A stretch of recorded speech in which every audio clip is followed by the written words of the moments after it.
Friends ಎಲ್ಲರಿಗೂ ನಮಸ್ಕಾರ. Kanteerava media YouTube ಚಾನಲ್ಗೆ ಎಲ್ಲರಿಗೂ ಸ್ವಾಗತ ಹಾಗೂ ಸುಸ್ವಾಗತ. ವಿವೋದವರು ಲಾಂಚ್ ಮಾಡಿರೋ VT3 Pro ಮೊಬೈಲ್ನ ತರಿಸಿದ್ವಿ. ಏನೇನು ಸ್ಪೆಸಿಫಿಕೇಶನ್ ಕೊಟ್ಟಿದ್ದೀನಿ, ಈ ಪ್ರೈಸಿಗೆ ಇದು ಹೊತ್ತು ಅಲ್ವ ಒಂದು ಚಿಕ್ಕ ವಿಡಿಯೋ. ಎಲ್ಲರೂ ನಮ್ಮ ಯೂಟ್ಯೂಬ್ ವಿಡಿಯೋನ ಲೈಕ್ ಮಾಡಿ, ಶೇರ್ ಮಾಡಿ, ಕಮೆಂಟ್ ಮಾಡಿ. ನಿಮ್ಮ ಸಪೋರ್ಟ್ ಬೇಕಾಗಿದೆ. ವಿವೋದವರು ಲಾಂಚ್ ಮಾಡಿದ್ದು ಯಾವಾಗ ಅಂದರೆ 27th ಆಗಸ್ಟಿಗೆ ಲಾಂಚ್ ಮಾಡಿದರು. ಆ ಮೊಬೈಲಲ್ಲಿ ಅಂದರೆ ಮೊಬೈಲಲ್ಲಿ ಒಂದು ಸಿಮ್ ಜಾಕ್ ಕೊಟ್ಟಿದ್ದಾನೆ, ಒಂದು ವಾರಂಟಿ ಕಾರ್ಡ್ ಕೊಟ್ಟಿದ್ದಾನೆ, ಒಂದು ಗೈಡೆನ್ಸ್ ಸರ್ಟಿಫಿಕೇಟ್ ಕೊಟ್ಟಿದ್ದಾನೆ, ಮತ್ತು ಒಂದು ಚಾರ್ಜಿಂಗ್ ಅಡಾಪ್ಟರ್ ಕೊಟ್ಟಿದ್ದಾನೆ. ಅಡಾಪ್ಟರ್ ತುಂಬ ಚೆನ್ನಾಗಿದೆ ಅಂತ ಹೇಳ್ಬೋದು. 18 ವ್ಯಾಟ್ಸ್ ಚಾರ್ಜಿಂಗ್ ಅಡಾಪ್ಟರ್ ಆಗಿರೋದು ತುಂಬ ಬೇಗ ಫಾಸ್ಟ್ ಚಾರ್ಜ್ ಆಗುತ್ತೆ ಅಂತ ಹೇಳ್ಬೋದು. ಒಂದು ಚಾರ್ಜಿಂಗ್ ಕೇಬಲ್ ಕೊಟ್ಟಿದ್ದಾನೆ. ಕೆಲವು ಮೊಬೈಲ್ಗಳಲ್ಲಿ ಇತ್ತೀಚೆಗೆ ಅಡಾಪ್ಟರ್ಗಳು ಕೊಡ್ತಾ ಇಲ್ಲ, ಇದರೊಳಗೆ ಪರವಾಗಿಲ್ಲ ಅಡಾಪ್ಟರ್ ಕೊಟ್ಟಿದ್ದಾನೆ, ಚಾರ್ಜಿಂಗ್ ಕೇಬಲ್ ಕೊಟ್ಟಿದ್ದಾನೆ. ಇನ್ನು ಡಿಸ್ಪ್ಲೇ ಕ್ವಾಲಿಟಿ ನೋಡೋಕೋದ್ರೆ ಫ್ರಂಟಲ್ಲಿ ಕರ್ವ್ಡ್ ಅಮೌಲ್ ಡಿಸ್ಪ್ಲೇ ಇದೆ, ತುಂಬ ಚೆನ್ನಾಗಿದೆ ಅಂತ ಹೇಳ್ಬೋದು. ಇನ್ನು ಫ್ರಂಟಲ್ಲಿ ಒಂದು ಪಂಚರ್ ಕ್ಯಾಮ್ರಾ ಇದೆ. ಇನ್ನು ಬ್ಯಾಕಲ್ಲಿ ಡಿಸೈನಲ್ಲಿ ನೋಡೋಕೋದ್ರೆ ಬ್ಲ್ಯಾಕಲ್ಲಿ plastic frame, full plastic frame ಇದೆ, ಯಾವುದೇ ಏನು ಮೆಟಲ್ ಫ್ರೇಮ್ ಏನು ಕೊಟ್ಟಿಲ್ಲ. ಇನ್ನು ಕ್ಯಾಮ್ರಾ ಪ್ರೊಡಕ್ಷನ್ಗೆ ಒಂದು ಗ್ಲಾಸ್ ಕೊಟ್ಟಿದ್ದಾನೆ, ಡ್ಯುಯಲ್ ಕ್ಯಾಮ್ರಾ ಇದೆ, ಚೆನ್ನಾಗಿದೆ ಅಂತ ಹೇಳ್ಬೋದು. ಇನ್ನು ಮೇನ್ ಕ್ಯಾಮ್ರಾ ಬಂದ್ಬಿಟ್ಟು 50 MP ಇದೆ ಮೇನ್ ಕ್ಯಾಮ್ರಾ.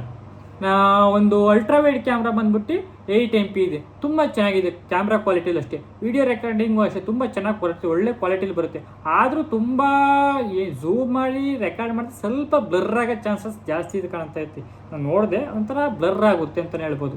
ಇನ್ನು ಫ್ರಂಟಲ್ಲಿ ಅಷ್ಟೇ, ಫ್ರಂಟಲ್ಲಿ ವೀಡಿಯೋ ರೆಕಾರ್ಡಿಂಗಿಗಾಗಲಿ ತುಂಬ ಚೆನ್ನಾಗಿದೆ. ಇನ್ನು ಸೆಲ್ಫಿಗೂ ಅಷ್ಟೇ ತುಂಬ ಚೆನ್ನಾಗಿದೆ, ಒಳ್ಳೆ ಕ್ವಾಲಿಟಿಲಿ ಬರ್ತಾ ಇದೆ ಅಂತಲೇ ಹೇಳ್ಬೋದು.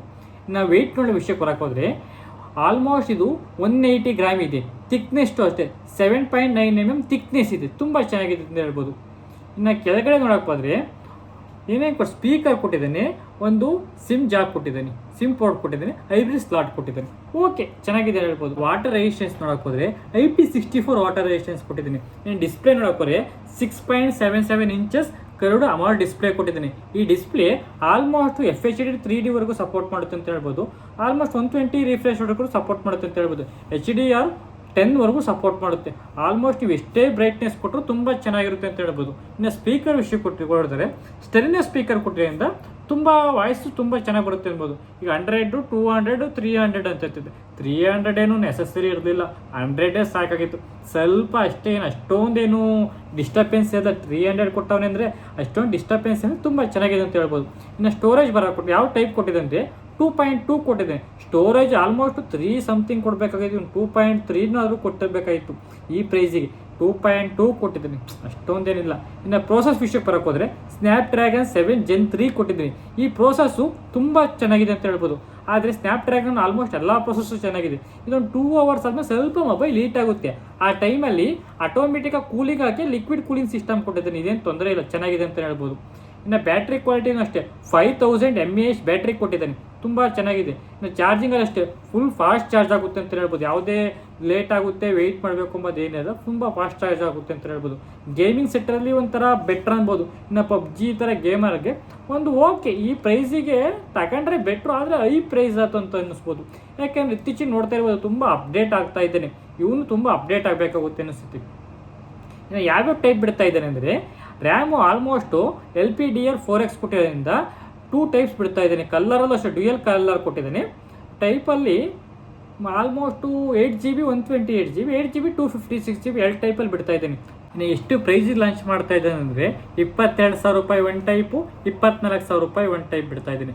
ಆಲ್ಮೋಸ್ಟು 128GB 22,000, 256GB 24,000 ಅನ್ಬೋದು.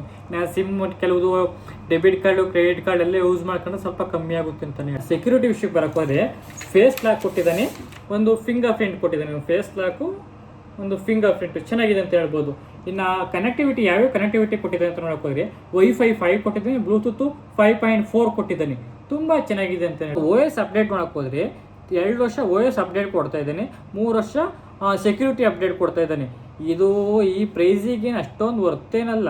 ವಿವೋದವರು ಲಾಂಚ್ ಮಾಡಿದ್ರು Vivo T4X ಈಗ ಲಾಂಚ್ ಮಾಡಿದರೆ ಇತ್ತೀಚೆಗೆ, ಅದು 12,000 ರೂಪಾಯಿ. ಅದೇ ಬೆಟರ್ ಅನಿಸುತ್ತೆ. ಇದು 22,000 ರೂಪಾಯಿ ಅಷ್ಟೊಂದೇನು ವರ್ತ್ ಅನ್ನಿಸ್ತಿಲ್ಲ. ಯಾಕೆಂದ್ರೆ 12,000 ತುಂಬ ಚೆನ್ನಾಗಿರೋದೇ ಬರ್ತೈತೆ. ವಿವೋದವರು ಲಾಂಚ್ ಮಾಡಿದ್ರೆ V4X, ಇದಕ್ಕೆ 24,000 ಕೊಡೋದೇನು ನನಗೆ ಯಾಕೋ ಅಷ್ಟೊಂದು ಇಷ್ಟ ಆಗಲಿಲ್ಲ. ನಿಮ್ಮ ಅಭಿಪ್ರಾಯ ತಿಳಿಸಿ. ಎಲ್ಲರೂ ನಮ್ಮ ಯೂಟ್ಯೂಬ್ ವಿಡಿಯೋಗಳನ್ನ ಲೈಕ್ ಮಾಡಿ, ಶೇರ್ ಮಾಡಿ, ಕಮೆಂಟ್ ಮಾಡಿ. ನಿಮ್ಮ ಸಪೋರ್ಟ್ ತುಂಬ ಬೇಕಾಗಿದೆ. ಧನ್ಯವಾದಗಳು.